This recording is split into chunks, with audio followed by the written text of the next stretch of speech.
الحمد لله نحمده ونستعينه ونستغفره ونؤمن به ونتوكل عليه. أما بعد، أعوذ بالله من الشيطان الرجيم. بسم الله الرحمن الرحيم. الحمد لله رب العالمين الرحمن الرحيم مالك يوم الدين إياك نعبد وإياك نستعين اهدنا الصراط المستقيم صراط الذين أنعمت عليهم غير المغضوب عليهم ولا الضالين آمين. سامعین محترم، السلام علیکم ورحمۃ اللہ وبرکاتہ. تمام امت مسلمہ کو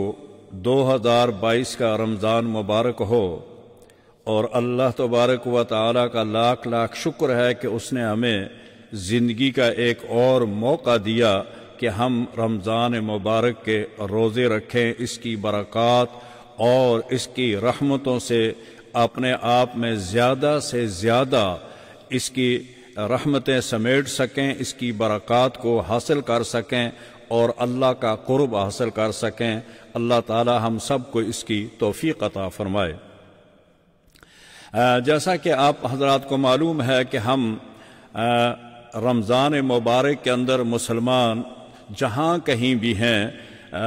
وہ رمضان مبارک کے اندر قرآن کریم کو سنانے کا اہتمام کرتے ہیں، تراویح پڑھتے ہیں اور اس کے اندر پورا قرآن کریم سنایا جاتا ہے.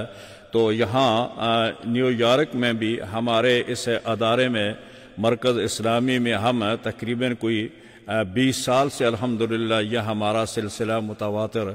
جاری اور ساری ہے کہ ہم رمضان مبارک کے اندر قرآن کریم پورا سناتے ہیں تراویح کے اندر، اور اس کا ممکن سا جو ہو سکے تھوڑے سے وقت میں اس کا خلاصہ جو بھی تراویح میں پڑھا جاتا ہے اس کا خلاصہ بیان کر دیتے ہیں. تو آج ہمارے پاس سورہ فاتحہ اور سورہ بقرہ ہے، تو انشاءاللہ ہم اس کے متعلق کچھ گوش گزار کریں گے آپ کے سامنے. قرآن کریم کے سب سے پہلی سورت جو ہے وہ سورہ الفاتحہ ہے، اور الفاتحہ کے بہت سارے نام ہیں. اس میں سے ایک اس کا نام ام القرآن بھی ہے، اور اس کو الفاتحہ بھی کہتے ہیں، اور اس کو سبع المثانی بھی کہتے ہیں، اور اس کو تعلیم المسئلہ بھی کہتے ہیں. تو ام القرآن کے معنی ہیں، ام کے معنی اصل کے ہوتے ہیں، ماں کے ہوتے ہیں، اور یہاں اس کے معنی قرآن کا اصل اور اس کا مغز اس سے مراد لیا گیا ہے. تو معنی یہ ہوئے کہ قرآن کریم کے اندر جتنے بھی سورہ بقرہ سے لے کر والناس تک جتنے مضامین اور جتنے احکامات اللہ تعالیٰ نے بیان کیے ہیں وہ سارے کے سارے اس کا خلاصہ جو ہے وہ سورہ فاتحہ کے اندر موجود ہے. اور الفاتحہ کے معنی ہوتے ہیں کھلنے کے، اوپن کرنے کے، باب کے. تو لہذا اس سے قرآن کریم کے تمام مضامین کھلتے ہیں، واضح ہو جاتے ہیں. اور سبع کے معنی 7 کے ہیں، اور سورہ فاتحہ کے اندر 7 آیات ہیں، اور ان کو ہر نماز کے اندر سورہ فاتحہ کو ہر رکعت کے اندر پڑھا جاتا ہے، ہر نماز کے اندر پڑھا جاتا ہے. تو لہذا اس کو کہتے ہیں سبع المثانی. سبع کے معنی 7 اور مثانی کے معنی ہیں بار بار تکرار کرنا. تو لہذا یہ بار بار تمام رکعتوں میں پڑھی جاتی ہے، اس لیے اس کو سبع المثانی بھی کہتے ہیں. اور تعلیم المسئلہ اس لیے کہتے ہیں کہ اس میں ہم نے یہ دعا کی ہے کہ اے اللہ ہمیں مانگنے کی اور ہمیں مانگنے کی تعلیم عطا فرما کہ آپ سے کیسے مانگا جاتا ہے. تو اس لیے اس کو تعلیم المسئلہ بھی کہتے ہیں. مولانا شبیر احمد عثمانی نے فرمایا کہ قرآن کریم کے اندر 6 مضامین ہیں، اور وہ 6 مضامین ان کا خلاصہ سورہ فاتحہ کے اندر موجود ہے. پہلا فرمایا توحید، رسالت، احکامات، قیامت اور ماننے والوں کے حالات اور نہ ماننے والوں کے حالات. الحمدللہ رب العالمین سے لے کر الرحمن الرحیم تک توحید ہے، اور مالک یوم الدین میں اللہ تعالیٰ نے قیامت کا ذکر فرمایا ہے. اور اسی طرح اہدنا الصراط المستقیم اس میں شریعت کے تمام احکامات جو ہیں وہ اللہ تعالیٰ نے اس میں ذکر فرمائے ہیں، اور ایاک نعبد سے لے کر مستقیم تک تمام احکامات اس میں شامل ہیں۔ آگے صراط الذین انعمت علیہم، اس میں اللہ تبارک و تعالیٰ نے ایک طرف تو رسالت کا بیان فرمایا ہے کہ وہ چار جماعتیں جن پر اللہ تبارک و تعالیٰ کا انعام ہوا، صراط الذین انعمت علیہم، اور وہ منعم علیہم کون لوگ ہیں؟ تو قرآن کریم میں 5ویں سپارہ میں فرمایا کہ اولئک الذین انعم اللہ علیہم من النبیین والصدیقین والشہداء والصالحین، یہ وہ چار جماعتیں ہیں جو منعم علیہ ہیں۔ تو ہم نے یہاں یہ کہا کہ اے اللہ ہمیں ان کے راستے پر چلا جن پر تیرا انعام ہوا، اور ان انعام میں انبیاء علیہ الصلاۃ والسلام، صدیقین، شہداء اور صالحین ہے۔ اور دوسری طرف اللہ تبارک و تعالیٰ نے اس میں یعنی ماننے والوں کے حالات بیان کیے ہیں۔ یہ 5 مضامین ہو گئے، اور چھٹا مضمون جو ہے وہ غیر المغضوب علیہم ولا الضالین ہے کہ نہ ماننے والوں کے حالات۔ تو ہم نے یہ یہاں دعا کی ہے کہ اللہ ہمیں وہ راستہ دکھا جو تیرے منعم علیہم کا ہے، اور اس راستے پر ہمیں نہ چلا جن پر تیرا غضب ہوا اور جن سے تو ناراض ہوا۔ یہ مضامین ہے سورہ فاتحہ کے اندر 6 مضامین، اور اسی طرح تفسیر مواہب الرحمن جنہوں نے حضرت علی رضی اللہ تعالیٰ عنہ سے نقل کیا ہے کہ قرآن کریم کے اندر 4 حصے ہیں، اور ہر حصہ قرآن کریم کا جو ہے وہ سورہ الحمد سے شروع ہوتا ہے، اور اس کی مثال انہوں نے دی کہ سورہ فاتحہ سے پہلا حصہ شروع ہوتا ہے الحمدللہ رب العالمین، یہ یہاں سے لے کر سورہ مائدہ کے آخر تک پہلا حصہ ہے، اور دوسرا حصہ سورہ انعام سے شروع ہوتا ہے الحمدللہ الذی خلق السماوات والارض، اور یہاں سے لے کر یہ سورہ بنی اسرائیل کے آخر تک جاتا ہے، اور تیسرا حصہ جو اس کا ہے وہ سورہ الکہف سے شروع ہوتا ہے اور وہ احزاب کے آخر تک ختم ہوتا ہے، اور چوتھا حصہ اس کا قرآن کریم کا جو شروع ہوتا ہے وہ سورہ سبا سے لے کر والناس تک جاتا ہے۔ تو یہ 4 حصے ہیں قرآن کریم کے، اور چاروں جو ہیں وہ سورہ الحمد سے شروع ہوتے ہیں۔ اب ہم آتے ہیں سورہ بقرہ کی طرف۔ ہم نے یہاں یہ دعا کی تھی کہ اہدنا الصراط المستقیم، کہ اے اللہ ہمیں سیدھا راستہ بتا۔ تو اللہ تبارک و تعالیٰ نے ہماری یہ دعا سنی اور ہمیں یہ بتا دیا کہ اگر تم سیدھا راستہ چاہتے ہو تو سیدھا راستہ ذالک الکتاب لا ریب فیہ، یہ کتاب ہے جس کے اندر کوئی شک نہیں، یہ منزل من اللہ ہے، اور اس کو پڑھو، اس کو فالو کرو، اس کی طرف آؤ، اس کو سمجھو، تو یہ تمہارا سیدھا راستہ ہے جو تمہیں سیدھا جنت میں لے کر جائے گا۔ تو لہذا قرآن کریم کا یہ ربط سورہ فاتحہ سے سورہ بقرہ کا یہ ربط معنوی ہے۔ اب ہم آتے ہیں سورہ بقرہ کی طرف۔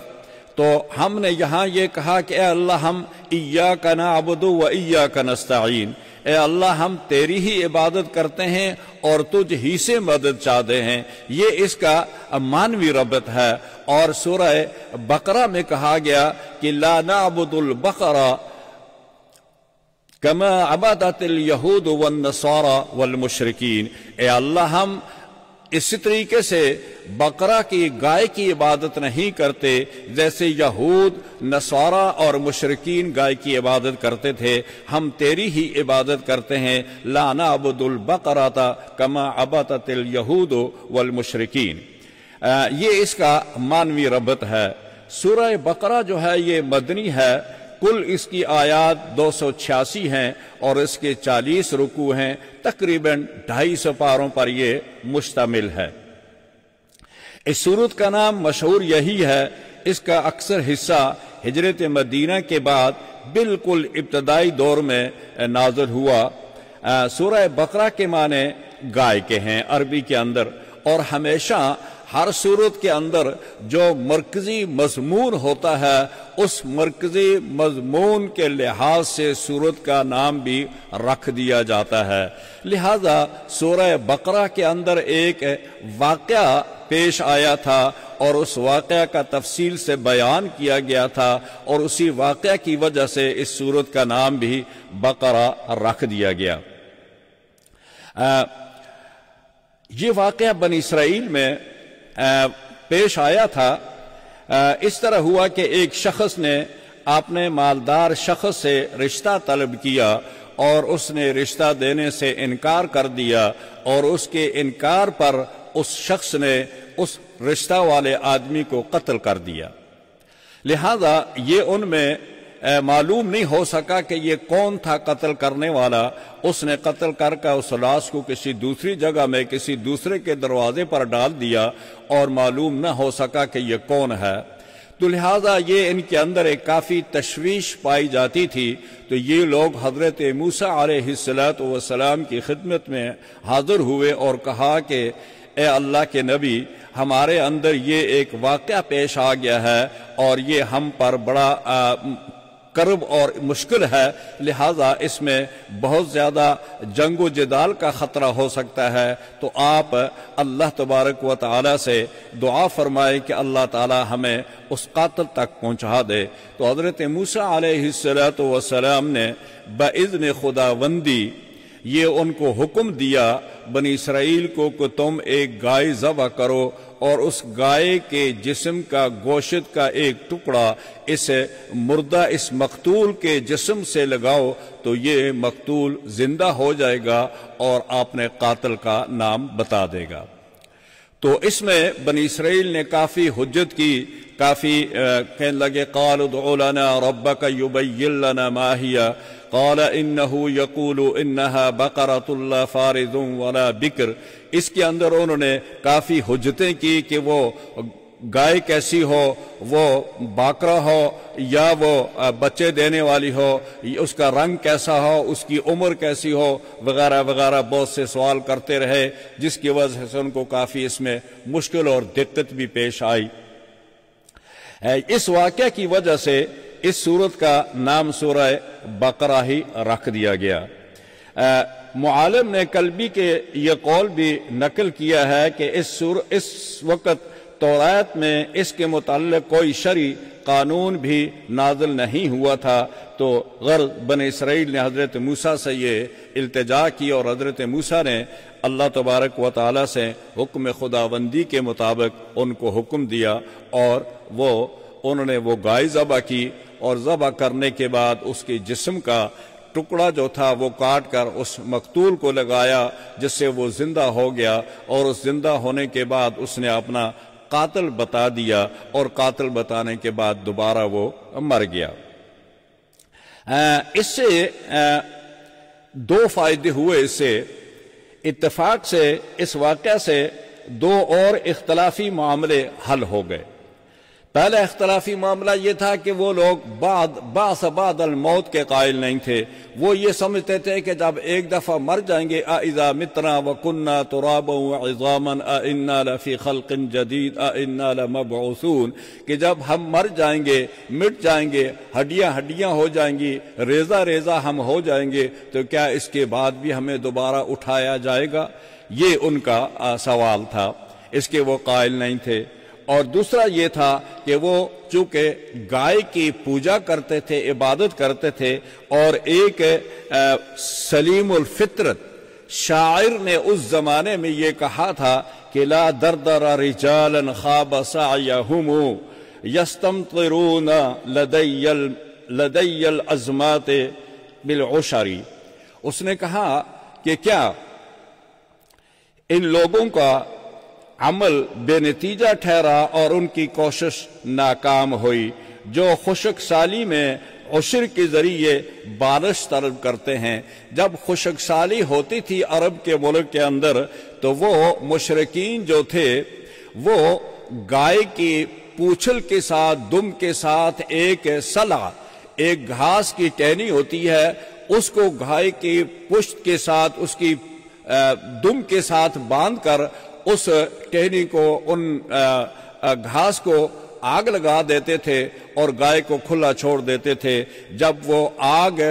گائے کے دم تک پہنچتی تھی وہ چیخو پکار کرتی تھی اور وہ کہتے تھے کہ اللہ ہماری نہیں سنتا ہے، یہ گائے جو ہے اس کی اللہ تبارک و تعالی سنتا ہے۔ جب گائے چیخو پکار کرے گی تو اس کی وجہ سے اللہ بارش کریں گے اور اس کا فائدہ ہمیں بھی ہوگا اور یہ گائے کی آگ بھی بجھ جائے گی۔ تو یہ ان کا عقیدہ تھا۔ تو اللہ تعالیٰ نے اس واقعہ سے ان دونوں کو ان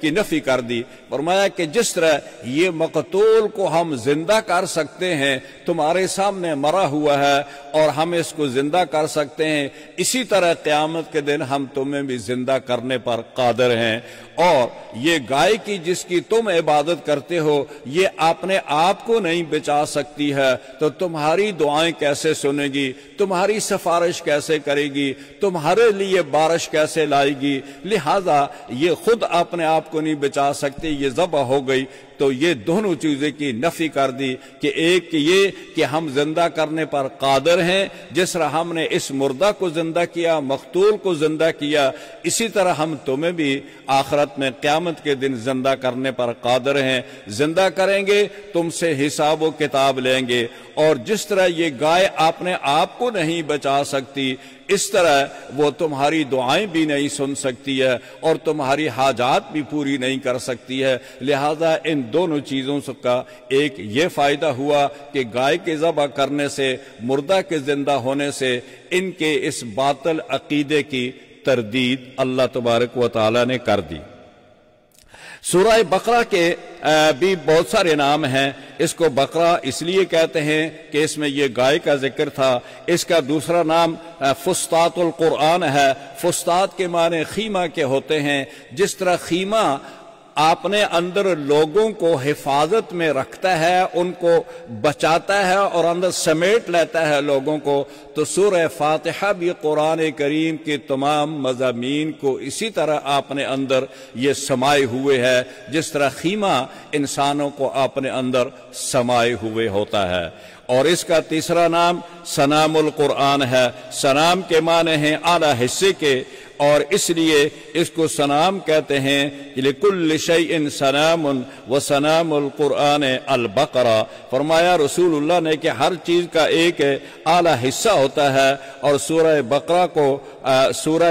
بقرہ جو ہے وہ قرآن کا ایک اعلیٰ حصہ ہے، اور اس کو پڑھا کرو۔ اس کے پڑھنے والے پر اس کا پڑھنا جو ہے وہ برکت ہے، اور اس کا چھوڑنا جو ہے وہ حسرت اور بد نصیبی ہے۔ اس طرح آپ صلی اللہ علیہ وسلم نے ارشاد فرمایا کہ اہل باطل اس پر قابو نہیں پا سکتے، یعنی اس کے پڑھنے والے پر جادو کا، ٹونے کا اثر نہیں ہوگا۔ اور حضرت عبداللہ ابن مسعود رضی اللہ تعالیٰ عنہ نے فرمایا کہ سورہ بقرہ کی 10 آیتیں ایسی ہیں کہ اگر کوئی شخص ان کو رات کے وقت پڑھ لے تو اس رات اس کے گھر شیطان، جن اور یہ چیزیں اس کی داخل نہیں ہوں گی، اور رنج و غم اور آفات اور بیماری سے وہ شخص، اس کے اہل و عیال محفوظ رہیں گے۔ اس کے نزول کے وقت ہر آیت کے ساتھ 80 فرشتے کا جلوہ آتا تھا، یعنی 80 فرشتے ہر آیت کے ساتھ آتے تھے اور سورہ بقرہ کو لے کر ایک ایک آیت کو آئے۔ اس میں ایک ایسی آیت ہے جو تمام آیات قرآن کریم میں افضل ہے، اشرف ہے،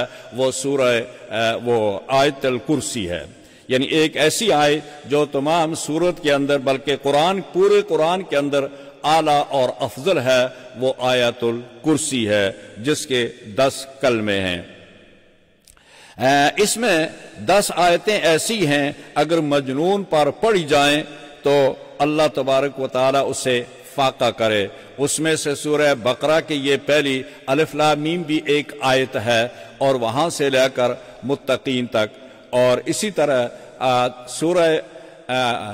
آیت الکرسی اور آیت الکرسی کے بعد 2 آیتیں، 3 آیتیں وہ ہیں، اور 2 آیتیں بقرہ کی آخر میں آمن الرسول سے لے کر آخر تک جو ہیں، یہ 10 آیتیں ہیں۔ ان کو جو آدمی پڑھے گا اللہ تبارک و تعالی اس کو، اور وہ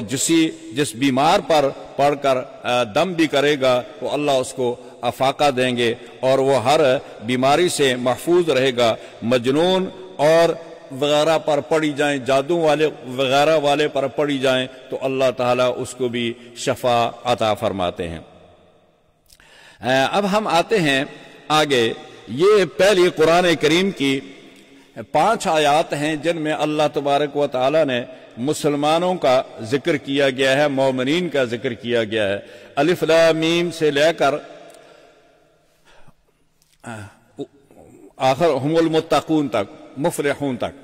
تو یہ 5 آیتیں ہیں، ان میں اللہ تبارک و تعالیٰ نے ایمان والوں کا ذکر کیا اور ایمان والوں کی 5 صفات بھی بیان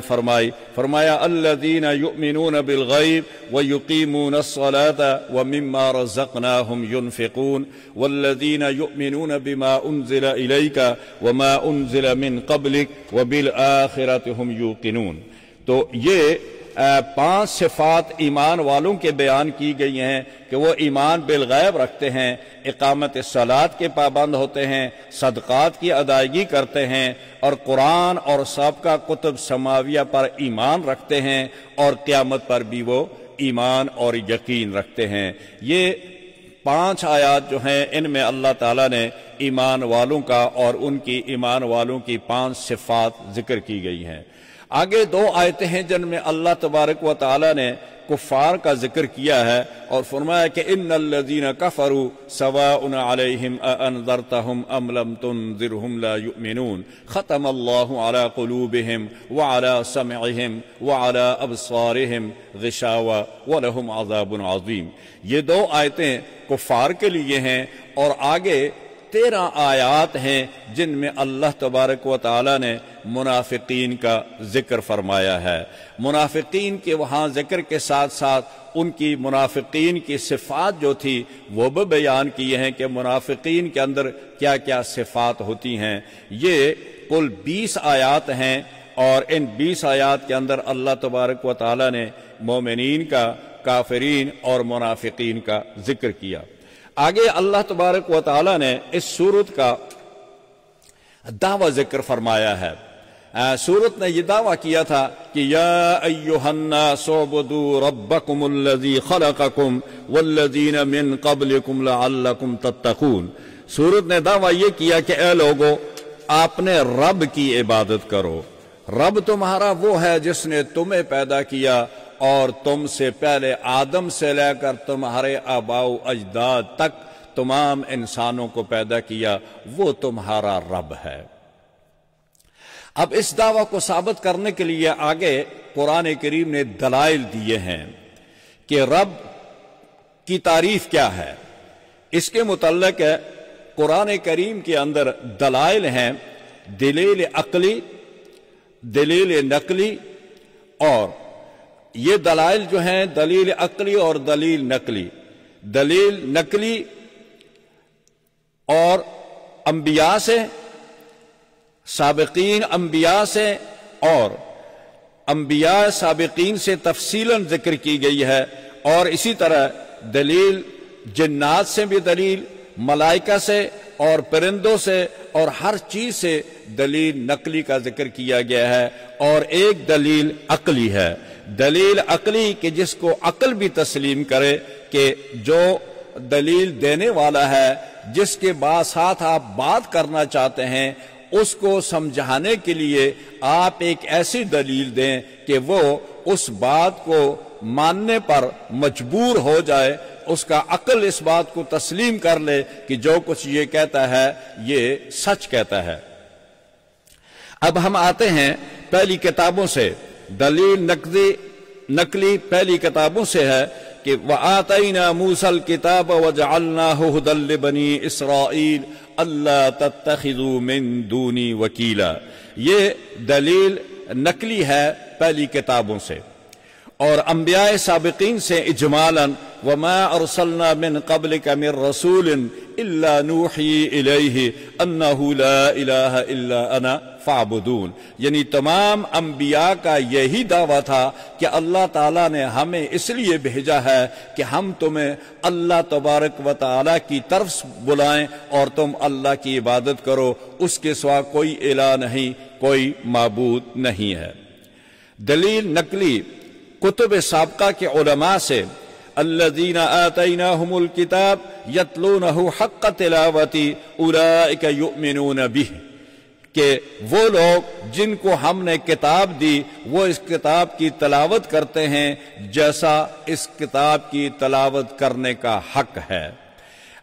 پانچویں دلیل جنات سے ہے قل اوحی الی انہ استمع نفر من الجن فقالوا انا سمعنا قرآنا عجبا، جنات بھی اس بات کی دلیل دیتے ہیں، اس بات کو تسلیم کرتے ہیں کہ ہم نے قرآن سنا اللہ تعالیٰ کا، ہم اس پر ایمان لائے اور وہ یہدی الی الرشد فآمنا بہ۔ تو گویا جنات بھی اللہ پر ایمان لائے اور جنات بھی اس بات کی گواہی دیتے ہیں کہ اللہ تبارک و تعالی ایک ہے اور اس کی عبادت کرو، اس کے سوا کسی اور کی عبادت نہ کرو، اس کے ساتھ کسی کو شریک مت کرو۔ اسی طرح ملائکہ سے دلیل عقلی شاہد اللہ انہ لا الہ الا ہو والملائکۃ واولو العلم قائما بالقسط، پرندوں سے اللہ یسجدوا للہ الذی یخرج الخبء فی السماوات والارض، یہ بھی پرندوں سے بھی ہے کہ اللہ کے سوا کسی کے آگے سجدہ مت کرو۔ تو یہ دلائل ہیں اور ان دلائل کو جاننے کے لیے ہمیں قرآن کریم کو مطالعہ کریں تو ہمیں معلوم ہو جائے گا۔ اب ہم آتے ہیں آیت کی طرف کہ یا ایھا الناس اعبدوا ربکم الذی خلقکم والذین من قبلکم لعلکم تتقون۔ اس عقلی دلیل میں اللہ تبارک و تعالی نے اپنی 4 صفات کا ذکر فرمایا ہے۔ رب کی 4 صفات بیان کی گئی ہیں اور جو سوائے اس کے کسی اور مخلوق میں پائی ہی نہیں جاتی، یعنی یہ ایسی صفات ہیں جو سوائے اللہ تعالیٰ کے کسی مخلوق میں نہیں پائی جاتی۔ پہلی صفت کیا ہے کہ الذی خلقکم والذین من قبلکم، کہ اللہ تبارک و تعالیٰ نے تمہیں پیدا کیا اور تم سے پہلے لوگوں کو پیدا کیا، یعنی حضرت آدم سے لے کر تم آپ تک اور آپ کے آباء و اجداد تک سب کو اللہ تعالیٰ نے پیدا کیا، لہذا اللہ تعالیٰ کے علاوہ کوئی بھی اس پر قادر نہیں ہے کہ وہ کسی کو پیدا کر سکے، بلکہ مکھی کے مچھر کو بھی پیدا نہیں کر سکتا ہے۔ اور اسی طرح فرمایا کہ اللہ یبدأ الخلق ثم یعید، اللہ تعالیٰ ہی کی ذات ہے کہ جس نے عدم سے وجود میں تمہیں لایا، تمہیں پیدا کیا جبکہ تم کچھ بھی نہ تھے۔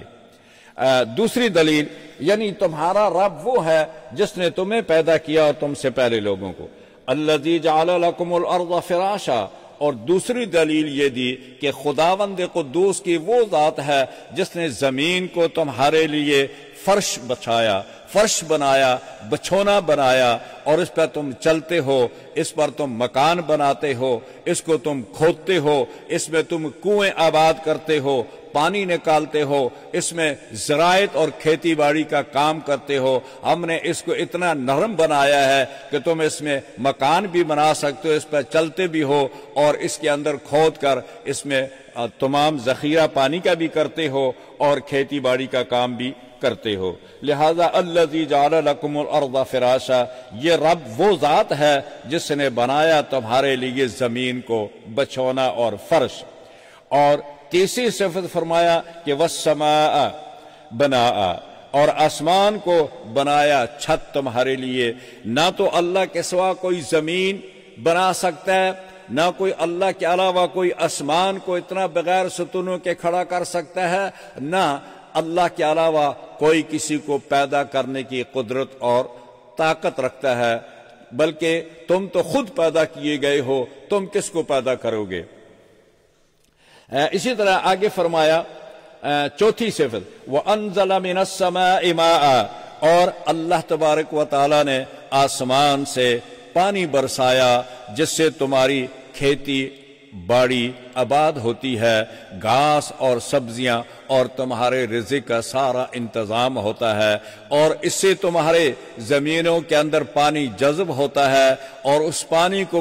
پھر تم کنواں کھود کر اس سے نکالتے ہوا مخزن بنا دیتے ہیں۔ اور اسی طرح دوسری جگہ میں سورہ واقعہ میں ارشاد فرمایا اَأَنْتُمْ أَنزَلْتُمُوهُ مِنَ الْمُزْنِ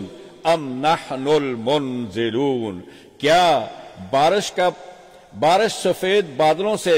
تم نے اتارا ہے؟ کیا بارش کا پانی سفید بادلوں سے تم نے اتارا ہے یا ہم اس کو اتارنے والے ہیں؟ اور اسی طرح آگے فرمایا سورہ نبا میں وَأَنزَلْنَا مِنَ الْمُعْصِرَاتِ مَاءً ثَجَّاجًا، ہم نے اتارا پانی اور بھرے ہوئے بادلوں سے۔ اور اسی طرح اب یہ آیات جو تھی یہاں تک یہ سورت تھی، یہ سورت کا دعویٰ تھا۔ اس دعویٰ کو ثابت کرنے کے لیے 4 دلائل اللہ تعالیٰ نے پیش کیے۔ اگلی آیت ہے آیت نمبر 23 اور 24 میں، اس میں اللہ تبارک و تعالیٰ نے رسالت محمدی صلی اللہ علیہ وسلم کا اثبات بذریعہ اعجاز القرآن علمی دائمی معجزہ کے ساتھ اللہ تبارک و تعالیٰ نے یہاں ثابت کیا ہے۔ آگے فرمایا وَإِن كُنتُمْ فِي رَيْبٍ مِّمَّا نَزَّلْنَا عَلَىٰ عَبْدِنَا فَأْتُوا بِسُورَةٍ مِّن مِّثْلِهِ وَادْعُوا شُهَدَاءَكُم مِّن دُونِ اللَّهِ إِن كُنتُمْ صَادِقِينَ۔ اللہ تبارک و تعالیٰ نے یہاں آپ نے دیکھا ہے پہلا لفظ جو قرآن کریم نے یہاں ارشاد فرمایا تھا سورت میں الف لام میم، یہ الف لام میم حروف مقطعات میں سے ہیں، اور یہ حرف حروف مقطعات میں سے جو اللہ تبارک و تعالی اور رسول صلی اللہ علیہ وسلم کے درمیان ایک سری راز ہے، ایک خفیہ راز ہے جو اللہ رسول کے درمیان ہے، اس کے علاوہ کوئی اور اس کو نہیں جانتا۔ لہذا ان حروف کا ابتدا میں لا کر قرآن کریم کی عظمت، صداقت، اعجاز اور حقانیت کا تذکرہ بھی ہوا ہے۔ اللہ تبارک و تعالیٰ نے یہاں یہ ثابت کیا ہے کہ مشرکین عرب اس دعوے کو بھی رد کیا ہے کہ قرآن انسان کا بنایا ہوا ہے۔ مشرکین یہ کہتے تھے رسول اللہ صلی اللہ علیہ وسلم سے کہ یہ تمہارا اپنا بنایا ہوا قرآن ہے۔ تو اللہ تبارک و تعالیٰ نے یہ لفظ الف لام میم طٰہٰ الف لام را کاف ہا یا عین صاد اور کاف ہا یا عین صاد اور اسی طرح حا میم عین سین قاف، یہ جتنے بھی حروف مقطعات ہیں سورتوں کی ابتدا میں لا کر اللہ تبارک و تعالی نے اہل عرب کو، اہل لغہ کو یہ چیلنج کیا ہے کہ دیکھو یہ قرآن کا اعجاز ہے کہ اس طرح ان الفاظ کے اندر میں نے کتنے معانی میں نے اس میں مخفی رکھے ہوئے ہیں، کیا تم بھی ایسا کلام بنا کر لا سکتے ہو؟ تو قرآن کریم نے یہاں مشرکین مکہ اور اہل باطل کو یہ چیلنج کیا تھا کہ قُلْ لَئِنِ اجْتَمَعَتِ الْجِنُّ وَالْإِنسُ عَلَىٰ أَن يَأْتُوا بِمِثْلِ هَٰذَا الْقُرْآنِ لَا يَأْتُونَ بِمِثْلِهِ وَلَوْ كَانَ بَعْضُهُمْ لِبَعْضٍ ظَهِيرًا۔ آیت نمبر 88 سورہ بنی اسرائیل میں اللہ تبارک و تعالی نے چیلنج کیا کہ اگر تم یہ سمجھتے ہو کہ یہ قرآن کسی انسان کا بنایا ہوا ہے تو تم جن بھی اور انسان بھی سارے کے سارے جمع ہو کر اس کے مقابلے میں لانا چاہو تو نہیں لا سکتے۔ پھر دوسرا چیلنج کیا سورہ ہود میں آیت نمبر 13 میں فرمایا کہ ام یقولون افتراہ قل فاتوا بعشر سور مثلہ مفتریات، کہ تم 10 صورتیں اس طرح کی بنا کر لے آؤ اگر تم اپنے دعویٰ میں سچے ہو، اور اپنے معبودوں کو بھی اپنے ساتھ بلا لو، مددگار سب مل کر اس طرح کی 10 صورتیں بنا کر لاؤ، تو وہ نہیں لا سکے۔ آخر میں جب پورا قرآن بھی نہیں لا سکے، 10 سورتیں بھی نہیں لا سکے، تو قرآن کریم نے آخر میں یہ چیلنج دیا فَأْتُوا بِسُورَةٍ مِّن مِّثْلِهِ کہ اس طرح کی ایک چھوٹی سی صورت ہی بنا کر لے آؤ تم، تب بھی ہم مان لیں گے کہ یہ قرآن کسی اور کا بنایا ہوا ہے۔ لیکن فَإِن لَّمْ تَفْعَلُوا وَلَن تَفْعَلُوا، لن جب مضارع پر داخل ہوتا ہے تو اس کے معنی ہوتے ہیں کہ ہرگز کبھی بھی اب بھی تم نہیں لا سکتے، اور قیامت تک اس طرح کی کتاب، اس طرح کے الفاظ، اس قرآن کے مقابلے میں ایسی کتاب بنا کر نہیں لا سکو گے۔ تم جتنے بھی کوشش کرو، تم بھی، جنات بھی، تمہارے مددگار بھی، سارے کے سارے جمع ہو جائیں تو اس طرح کا قرآن بنا کر نہیں لا سکتے۔ یہ قرآن کریم کا اعجاز اور اس کا یہ معجزہ تھا۔ اللہ نے ان کو اس کا چیلنج دیا، اور اس چیلنج کے اندر وہ نہیں بنا سکے اور نہیں بنا کر لا سکیں گے۔ یہ یہاں تک قرآن کریم کا یہ معجزہ تھا۔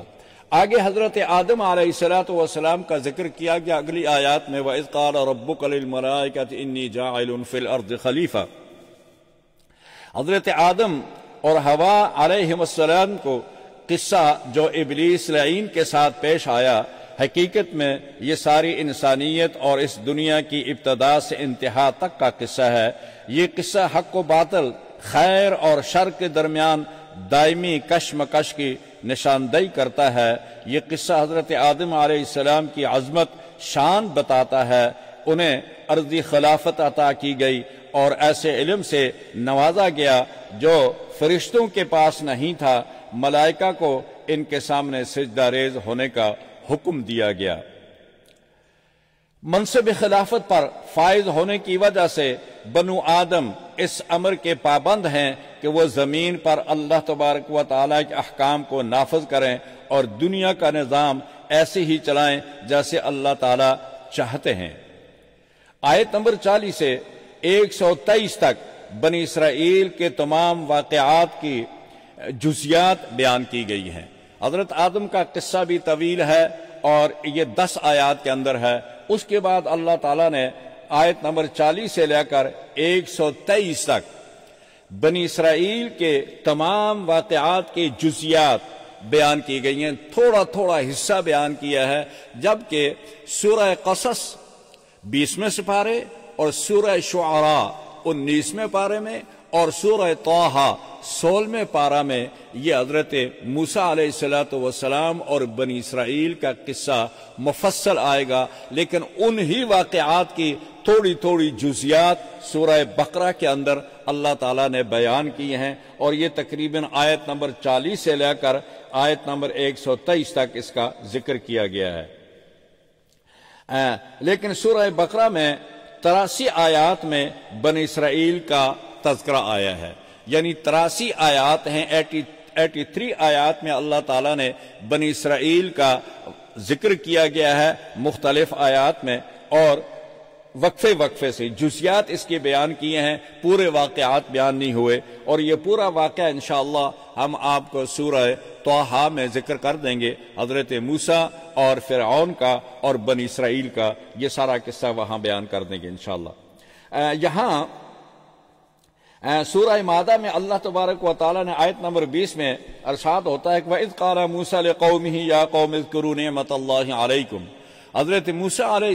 السلام نے اپنی قوم سے یہ کہا کہ اے میری قوم، اذکروا نعمت اللہ علیکم، اللہ کی نعمتوں کو یاد کرو جو اللہ تعالیٰ نے تم پر کی ہے۔ اذ جعل فیکم انبیاء وجعلکم ملوکا وآتاکم ما لم یؤت احدا من العالمین، کہ اللہ تعالیٰ نے تمہارے اندر سب سے زیادہ انبیاء مبعوث فرمائے، اللہ تعالیٰ نے تمہیں دنیا کے اندر حکمرانی نصیب فرمائی، اللہ تعالیٰ نے تمہیں وہ نعمتیں عطا فرمائی ہیں جو کسی اور قوم کو نہیں دی، لہذا تمہیں چاہیے کہ تم اللہ تعالیٰ کی ان نعمتوں کو یاد کرو اور اس کی اطاعت اور اس کی فرمانبرداری کرو۔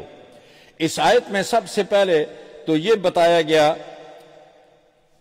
بلکہ حضرت موسیٰ نے قوم کو یاد دہانی کرائی، اے بنی اسرائیل، اللہ نے تمہیں بے شمار ظاہری اور باطنی، دینی اور دنیاوی نعمتیں عطا فرمائی، تمہارے اندر کثرت سے انبیاء پیدا فرمائے، دنیاوی خوشحالی عطا فرمائی، عقیدہ توحید اور ایمان کی نعمت سے سرفراز فرمایا، فرعون کے مظالم سے تمہیں نجات دی، اور حضرت موسیٰ کی قیادت میں مصر سے ہجرت کی۔ فرعون نے ان کا تعاقب کیا تو سمندر کے لیے تمہارے لیے اللہ تعالیٰ نے راستے بنا دیے، اور ان پر ظلم و ستم ڈھانے والوں کو ان کی نظروں میں تمہارے سامنے لاؤ لشکر کے ساتھ ہم نے غرقاب کیا، کہ جو تمہارا دشمن تھا، تم پر ظلم اور زیادتیاں کر رہا تھا، اس کو ہم نے تمہارے سامنے ذلیل و رسوا کیا۔ اور صحرائے سینا میں وہ بے سر و سامانی کے عالم میں تھے، تو اللہ تبارک و تعالی نے تمہارے لیے وہاں من اور سلوہ، اور تمہارے لیے وہاں اللہ تبارک و تعالی نے کھانے پینے کے، اور اللہ نے تمہارے لیے وہاں سائبان بنائے، اور ان سائبان کے اندر، ان سایوں کے اندر تم رہتے تھے۔ تمہیں پانی کی ضرورت پڑی تو اللہ تعالیٰ نے موسیٰ کو حکم دیا کہ اس پتھر پر اپنا عصا مارو، تو اس سے اللہ تعالیٰ 12 چشمے جاری، فانفجرت من حسنتا عشرت عینا، 12 چشمے جاری کر دیے۔ یہ 12 قبیلے تھے، اور ہر قبیلے کے لیے اللہ تعالیٰ نے ایک علیحدہ چشمہ جاری کر دیا، لہذا یہ بھی اللہ تعالیٰ کا انعام ہوا۔ پھر جب دھوپ ہوتی تھی تو اللہ تعالیٰ سائبان تمہارے سروں پر لے آتے تھے، وہ کلاؤڈ کر دیتے تھے تاکہ تمہیں دھوپ نہ لگے۔ کھانے پینے کے لیے تمہیں پکانے کی ضرورت نہیں تھی، کمانے کی ضرورت نہیں تھی، بیٹھے بٹھائے کھاتے تھے، لیکن تمہیں وہ بھی ہضم نہ ہوا، اور بار بار کہنے لگے کہ اے موسیٰ، آپ اللہ تبارک و تعالیٰ سے ہمارے لیے کھانے کے لیے زمین سے وہ چیزیں مانگیں جو زمین اگاتی ہے۔ وَإِذِ اسْتَسْقَىٰ مُوسَىٰ لِقَوْمِهِ فَقُلْنَا اضْرِب بِّعَصَاكَ الْحَجَرَ فَانفَجَرَتْ مِنْ حُسْنَتَ عَشْرَةَ عَيْنًا قَدْ عَلِمَ كُلُّ أُنَاسٍ مَّشْرَبَهُمْ، اور آگے فرمایا وَإِذْ قَالَ مُوسَىٰ، اور اگلی آیت میں فرمایا کہ اے موسیٰ، آپ اللہ تعالیٰ سے ہمارے لیے کھانے پینے کے لیے وَقِسَّائِهَا وَفُومِهَا وَعَدَسِهَا وَبَصَلِهَا، کہ ہمارے لیے پیاز ہونا چاہیے، دال ہونا چاہیے، مسور کی دال اور کھکڑی، اور یہ وہ فلاں فلاں فلاں چیزیں، یہ انہوں نے حضرت موسیٰ علیہ السلام سے ڈیمانڈ کی۔ تو حضرت موسیٰ علیہ السلام نے کہا کہ اے لوگو، کیا تم بہتر چیز کو چھوڑ کر ادنا چیز کی طرف جاتے ہو؟ کیا اللہ تعالیٰ نے جو تمہیں یہ کھانے کے لیے چیزیں دی ہیں، کیا یہ تمہیں اچھی نہیں لگ رہی ہیں؟ تو یہ انعامات سارے اللہ تبارک و تعالیٰ نے بنی اسرائیلیوں پر کیے۔ اس کے بعد بھی انہوں نے ان انعامات کا شکر ادا نہ کیا، اور بتدریج کفران نعمت کی بیماری میں مبتلا ہو گئے۔ چنانچہ انہوں نے حق کو چھپایا، خاتم النبیین صلی اللہ علیہ وسلم کی نبوت کا انکار کیا، بچھڑے کو معبود بنایا، اور اسی طرح انہوں نے دشت سینا میں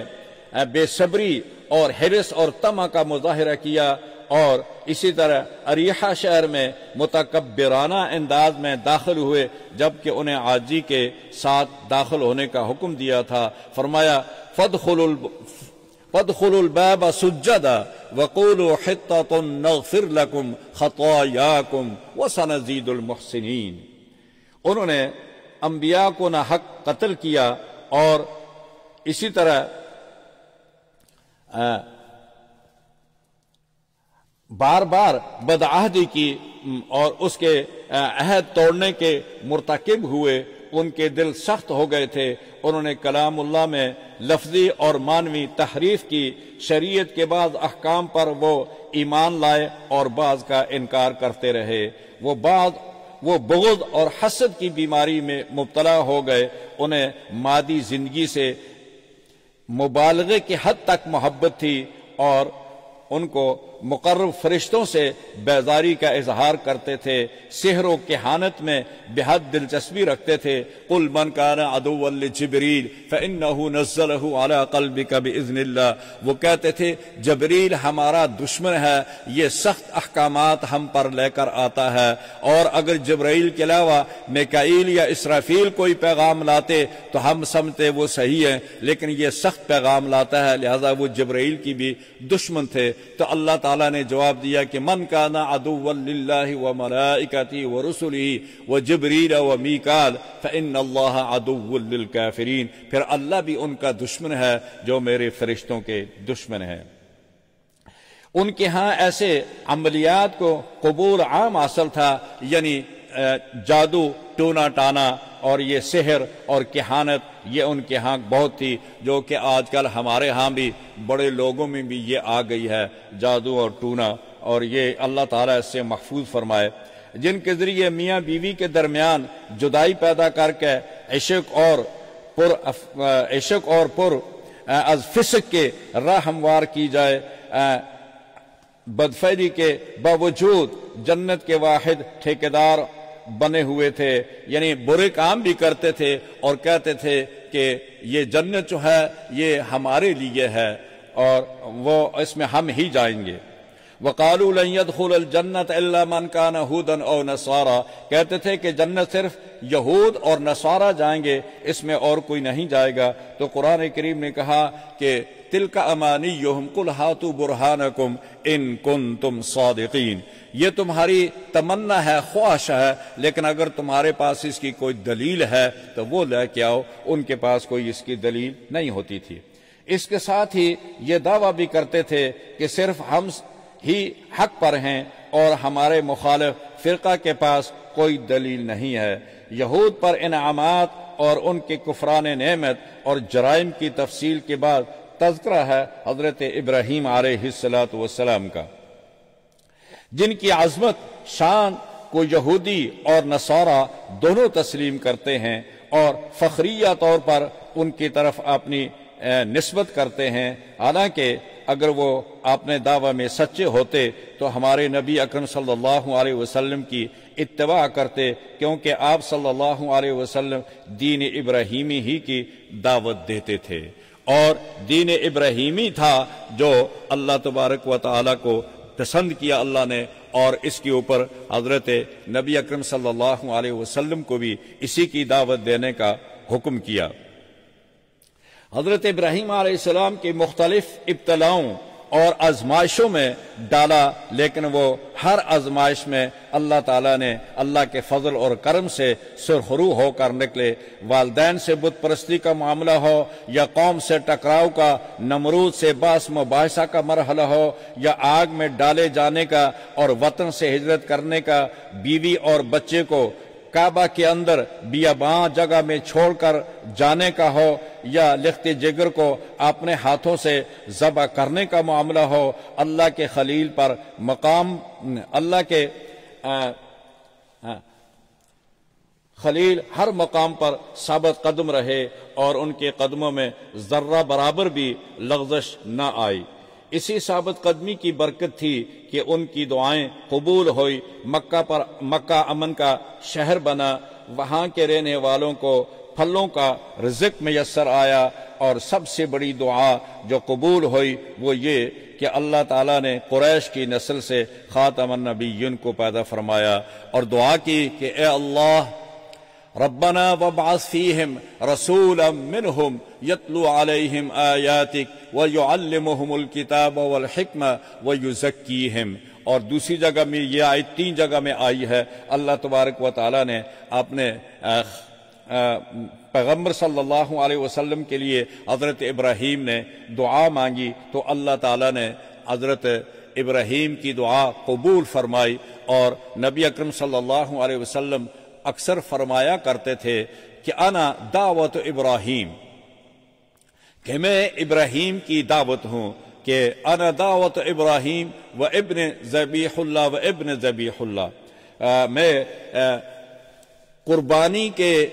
بیٹے کا بیٹا ہوں، میرے باپ کی بھی قربانی ہوئی اللہ کے راہ میں اور میرے دادا اسماعیل کی بھی قربانی اللہ کے راہ میں ہوئی۔ تو گویا اسماعیل ذبیح اللہ تھے، اور اسی طرح عبداللہ جو تھے وہ بھی ذبیح اللہ تھے کہ باپ نے عبد المطلب نے منت مانی تھی کہ اللہ نے مجھے 10 بیٹے دے دیے تو میں ایک کو اللہ کے راستے میں ذبح کروں گا۔ تو جب 10 بیٹے ہو گئے تو انہوں نے قرعہ ڈالا تو وہ عبداللہ کے نام پر نکلا، اور پھر ان کے خاندان نے کہا کہ آپ کے 9 بیٹے اور ہیں تو وہ نظر نہیں آتے اور آپ عبداللہ کو ذبح کرنا چاہتے ہیں۔ اس پر پھر انہوں نے ایک فیصلہ کیا، ایک حرافہ عورت تھی جس کے پاس وہ گئے تو انہوں نے کہا کہ آپ ایسا کریں، ایک طرف عبداللہ کو رکھیں اور دوسری طرف 10 اونٹوں کو رکھیں اور قرعہ نکالیں، اور جب تک اونٹوں کا قرعہ نہیں نکلتا تو آپ ہر قرے کے بعد 10 اونٹ زیادہ کرتے جائیں، یہاں تک کہ جب 100 اونٹ ہو گئے تو قرعہ ڈالا تو اونٹوں کا نکلا، تو عبد المطلب نے 100 اونٹ قربانی کیے اور عبداللہ کو اللہ تعالیٰ نے محفوظ فرما دیا۔ جس طرح حضرت اسماعیل کو حضرت ابراہیم نے ذبح کرنے کے لیے لے گئے تو اللہ تعالیٰ نے جنت سے مینڈا بھیج کر اسماعیل کو سیف کر کے جنت کا مہنڈا ان کی جگہ قربانی کر دیا۔ اسی طرح عبداللہ کو سیف کر کے اللہ تعالیٰ نے 100 اونٹوں کی قربانی قبول فرمائی۔ تو حضور نے فرمایا کہ آمنا ابن ذبیح اللہ ابن ذبیح اللہ، اور اس طرح فرمایا کہ آنا دعوت ابراہیم، میں ابراہیم کی دعوت ہوں، یعنی ابراہیم نے جو دعا مانگی تھی اللہ تعالیٰ نے وہ سنی، اور نبی اکرم صلی اللہ علیہ وسلم کو قریش کے اندر، ہاشمی خاندان کے اندر اللہ تعالیٰ نے پیدا فرمایا۔ ملت ابراہیمی سے وہی شخص اعراض کر سکتا ہے کہ جو شقی اور احمق اور خواہشات کا غلام ہو۔ یہود اور نصارہ واقعی ایسے ہی تھے، وہ حضرت ابراہیم علیہ السلام کی طرف سے اپنی نسبت تو کرتے تھے، مگر ان کا زعم باطل یہ تھا کہ نجات حنفیت کی اتباع میں نہیں ہے بلکہ یہودیت اور نصرانیت کی اتباع میں ہے۔ اللہ تعالیٰ نے اپنے آخری رسول صلی اللہ علیہ وسلم کو حکم دیا کہ آپ انہیں حنفیت یعنی دین اسلام کی طرف دعوت دیں جو کہ تمام انبیاء کا دین ہے۔ اگر وہ آپ کی دعوت کو قبول کر لے تو ہدایت پا جائیں گے، اور اگر قبول نہ کریں تو ان کا انکار کسی دلیل کے بنا پر نہیں ہوگا بلکہ ضد اور عناد کی بنا پر ہوگا، تو آپ انہیں عناد کی گندگی میں پڑا رہنے دیں، اللہ تعالیٰ ان سے خود ہی حساب کر لیں گے۔ ارشاد فرمایا کہ فَإِنْ آمَنُوا بِمِثْلِ مَا آمَنْتُمْ بِهِ فَقَدْ اهْتَدَوْا، اگر یہ لوگ ایمان لے آئیں، ایسا ایمان لانا جیسے وہ لوگ ایمان لائے، یعنی یہ مشرکین مکہ اہل عرب ایسا ایمان لائیں جیسے پیغمبر خدا صلی اللہ علیہ وسلم کے صحابہ ایمان لائے تھے، تو گویا صحابہ کا ایمان جو تھا یہ معیار قرار دیا گیا ہے کہ ایسا ایمان لاؤ جیسے اللہ تعالیٰ کے رسول کے ساتھی، آپ کے ساتھ بیٹھنے والے، آپ کے تابعداری کرنے والے صحابہ ایمان لائے ہیں۔ تو گویا صحابہ کا ایمان معیار حق ہے اور وہ معیار ہیں ایمان کے، تو وہ ایمان قابل قبول ہے۔ اللہ تعالیٰ نے ان لوگوں سے یہی مطالبہ کیا کہ ایسا ایمان لاؤ، اے یہودیو، اے نصارہ، اس طرح ایمان لے آؤ جس طرح ایمان لائے ہیں صحابہ جو پیغمبر صلی اللہ علیہ وسلم کے ساتھی ہیں، اور اگر وہ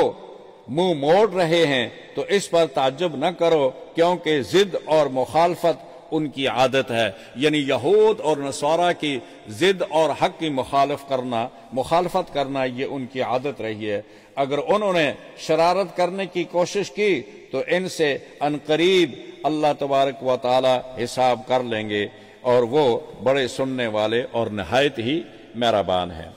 آگے ہمارا دوسرا پارہ شروع ہوتا ہے، اور جس میں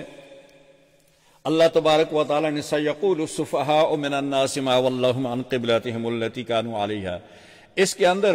اللہ تبارک و تعالی نے قبلہ کے متعلق ذکر فرمایا ہے کہ اس آیت میں تحویل قبلہ کا ذکر ہے۔ حضرت خاتم الانبیاء صلی اللہ علیہ وسلم پر جب نماز فرض کی گئی ابتداءً آپ کا قبلہ آپ کے جد امجد حضرت ابراہیم علیہ السلام کا قبلہ یعنی خانہ کعبہ ہی قرار دیا گیا۔ مکہ مکرمہ سے ہجرت کرنے اور مدینہ طیبہ میں قیام کرنے کے بعد بعض روایات کے اعتبار سے ہجرت مدینہ سے کچھ پہلے آپ کو اللہ تعالیٰ کی طرف سے یہ حکم ہوا کہ آپ بیت المقدس کے اپنا قبلہ بنائیے۔ تو صحیح بخاری کی روایت ہے، آپ صلی اللہ علیہ وسلم نے مدینہ منورہ میں تشریف لانے کے بعد 16-17 مہینے آپ بیت المقدس کی طرف منہ کر کے نماز پڑھتے رہے، لیکن قد نری تقلب وجهک فی السماء، آپ بار بار آسمان کی طرف دیکھتے تھے اور آپ کی خواہش یہ تھی کہ اللہ تعالیٰ مجھے کب حکم دیں گے کہ میں کعبہ کی طرف، مکہ مکرمہ کی طرف، بیت اللہ کی طرف منہ کر کے نماز پڑھوں۔ تو اللہ تبارک و تعالیٰ نے آپ کی یہ خواہش، آپ کی یہ تمنا اللہ نے پوری کی، تو اللہ تعالیٰ نے فرمایا کہ اب میں نے آپ کے لیے مکہ کو، بیت اللہ کو ہم نے آپ کے لیے قبلہ بنا دیا ہے، آپ اس کی طرف بے شک منہ کر کے نماز پڑھیں۔ تو آرزو یہ تھی کہ مسلمانوں کے لیے کعبہ کو قبلہ قرار دیا جائے، جو کہ ملت ابراہیمی کا حصی اور ظاہری شعار ہے۔ اللہ تعالیٰ نے آپ کی قدیمی آرزو کی تکمیل یوں کی، تحویل قبلہ کا حکم نازل فرمایا، اور تحویل قبلہ کے حکم کے نزول کے بعد مشرکین اور منافقین یہود نے بے بنیاد اعتراضات اٹھا دیے کہ آپ کو کس چیز نے بیت المقدس سے مکہ کی طرف پھیر دیا۔ تو اللہ نے اپنے نبی کو حکم دیا کہ آپ فرما دیجئے قل للہ المشرق والمغرب یہدی من یشاء الی صراط مستقیم، کہ مشرق اور مغرب سارے اللہ تعالیٰ ہی کے ہیں، وہ جس طرف چاہے حکم دے دے ہم اس کے حکم کی تعمیل کرتے ہیں، باقی مشرق اور مغرب یہ سارا اللہ ہی کا ہے، جس طرف آپ منہ کریں اللہ کو ہر فَأَيْنَمَا تَوَلُّوا فَثَمَّ وَجْهُ اللَّهِ، جس طرف بھی آپ منہ کریں اللہ کو آپ ہر طرف پائیں گے۔ لیکن ہم اللہ کے حکم کی پیروی کرتے ہیں۔ اللہ نے مجھے بیت المقدس کی طرف حکم دیا، میں ادھر پھر گیا، اب مجھے حکم دیا کہ مکہ کی طرف پھر جاؤ، میں مکہ کی طرف مڑ گیا۔ تو قُلْ لِلَّهِ الْمَشْرِقُ وَالْمَغْرِبُ يَهْدِي مَن يَشَاءُ، ساری سمتیں مشرق ہو یا مغرب اللہ ہی کی ہیں، بس اسے اختیار ہے جس سمت کو چاہے قبلہ قرار دے دے۔ تو حضرت آدم جب دنیا میں تشریف لائے تو فرشتوں کے ذریعے بیت اللہ کعبہ بنا دیا، پہلے ہی اس گھر کو آدم کے آنے سے پہلے ہی تعمیر کرا دیا۔ حضرت آدم اور اولاد آدم سب کا پہلا قبلہ یہی بیت اللہ اور خانہ کعبہ تھا۔ ان اول بیت وضع للناس للذی ببکۃ مبارکا وہدی للعالمین۔ یہاں تک ہم پہنچے ہیں، اور یہ یہاں سے یہ کئی آگے تک آیات جائیں گی تقریباً۔ یہ قبلہ کا سلسلہ جو ہے یہ تقریباً کافی آگے تک جائے گا۔ تو اب ہم چونکہ ٹائم ہو گیا ہمارا، تو میں اسی پہ اکتفا کرتا ہوں۔ تو یہ قبلہ کا انشاءاللہ اس کو آگے بہت ساری آیات ہیں، چونکہ ابھی تو ایک پورا 1.25 سپارہ 1.5 سپارہ رہتا ہے، تو وقت تھوڑا ہے، اس پہ ہم اکتفا کرتے ہیں۔ اللہ تعالی ہم سب کو قرآن پڑھنے کی، سمجھنے کی، اس پر عمل کرنے کی توفیق عطا فرمائے۔ وَأَقُولُ قَوْلِي هَذَا وَأَسْتَغْفِرُ اللَّهَ لِي وَلَكُمْ وَلِسَائِرِ الْمُسْلِمِينَ فَاسْتَغْفِرُوهُ مِنْ كُلِّ ذَنْبٍ إِنَّهُ هُوَ الْغَفُورُ الرَّحِيمُ۔ ٹائم ہو گیا افطاری کا ہے؟ دعا کر لیتے ہیں، میرے خیال ہے نا؟ کتنے منٹ باقی رہتے ہیں؟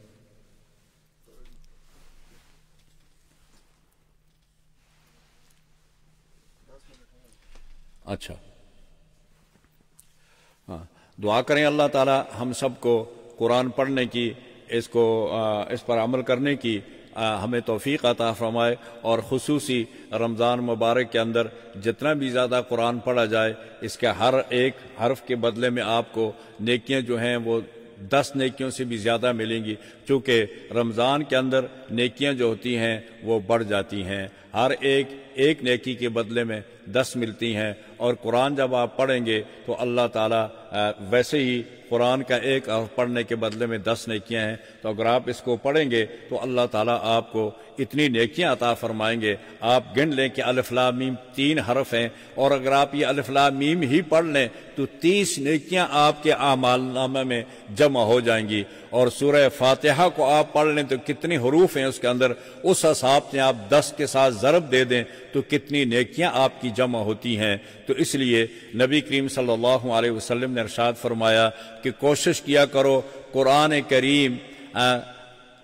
زیادہ سے زیادہ پڑھو، اگر تو 7 دنوں میں اس کو ختم کرو، چونکہ 7 منزلیں ہیں اس کی اور ان کو 7 دنوں میں ختم کرنا چاہیے، اور اگر 7 میں نہیں تو 10 دنوں میں ختم کرو، اگر 10 مہینے میں نہیں تو پھر فرمایا کہ 1 مہینہ میں قرآن ضرور ختم کر لیا کرو۔ اللہ تعالیٰ اس سے برکت بھی دیتے ہیں، اللہ تعالیٰ اس سے تمہاری زندگی میں بھی برکت دیتے ہیں، تمہارے مال میں، اور اللہ تعالیٰ تمہارے اعمال میں بھی برکت اور تمہاری اولاد کی حفاظت فرماتے ہیں، ہر چیز کی حفاظت فرماتے ہیں۔ تو اس کو پڑھنے کی کوشش کریں، سمجھنے کی کوشش کریں۔ اللہ تعالیٰ مجھے اور آپ سب کو اس کو پڑھنے کی، اس کو سمجھنے کی، اس پر عمل کرنے کی توفیق عطا فرمائے۔ الحمدللہ رب العالمین والعاقبۃ للمتقین والصلاة والسلام علی اشرف الانبیاء والمرسلین۔ اللہم انک عفو تحب العفو فاعف عنا یا ارحم الراحمین۔ اللہم لا مانع لما اعطیت ولا معطی لما منعت ولا ينفع ذا الجد منك الجد۔ ربنا تقبل منا انك انت السميع العليم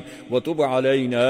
انك انت التواب الرحيم۔ وصلى الله على النبي وعلى آله واصحابه اجمعين برحمتك يا ارحم الراحمين۔